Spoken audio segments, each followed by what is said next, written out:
26 जानेवारी 2026 रोजी भारत देशाच्या 77व्या प्रजासत्ताक दिनानिमित्त ठाणे शहराचे लाडके नेते माजी आमदार स्वर्गीय कांती कोळी साहेब यांच्या कार्यालयाच्या आवारामध्ये महाराष्ट्र प्रदेश काँग्रेस कमिटीचे अनुसूचित जाती जमाती विभागाचे उपाध्यक्ष नंदकुमार मोरे यांच्या शुभ हस्ते झेंडावंदन करण्यात आले। या कार्यक्रमात भारतीय संविधानाची प्रतिकृती, भारतीय घटनेचे शिल्पकार, भारतरत्न परमपूज्य डॉक्टर बाबासाहेब आंबेडकर यांच्या प्रतिमेवरती पुष्पवृष्टी करण्यात आली।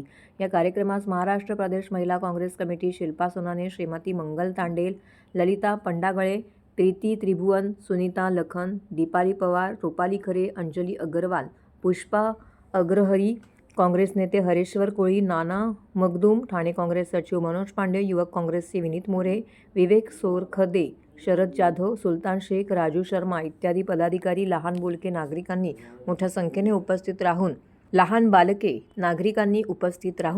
प्रजासत्ताक दिन मोठ्या उत्साहात साजरा केला। आज आपल्या भारत देशाचा 77वा प्रजासत्ताक दिन आपण या ठिकाणी साजरा करत आहोत। या ठिकाणी तसं सर्व भारतभर भारत देशाचा प्रजासत्ताक दिन गुणगौरव सुरू आहे।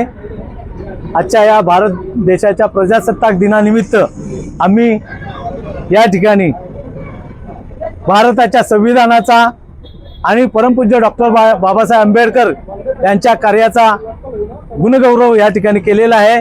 संविधानाला आणि बाबासाहेबांना पुष्प अर्पण करून आम्ही या कार्यक्रमात असंख्य जमलेल्या बालकांनी तमाम ठाण्यातील ठाणेकरांच्या वतीने संविधानाला आणि बाबासाहेबांना आम्ही या ठिकाणी पुष्प वाहिलेले आहेत।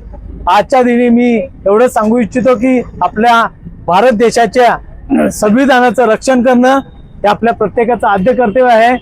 भारत देशाचं संविधानाचं संरक्षण झालं तर लोकशाही अबाधित राहील। यासाठी आज या ठिकाणी आम्ही संविधानाचा आणि संविधान निर्माते डॉक्टर बाबासाहेब आंबेडकर यांच्या प्रतिमेला पुष्प वाहून अभिवादन केलेलं आहे।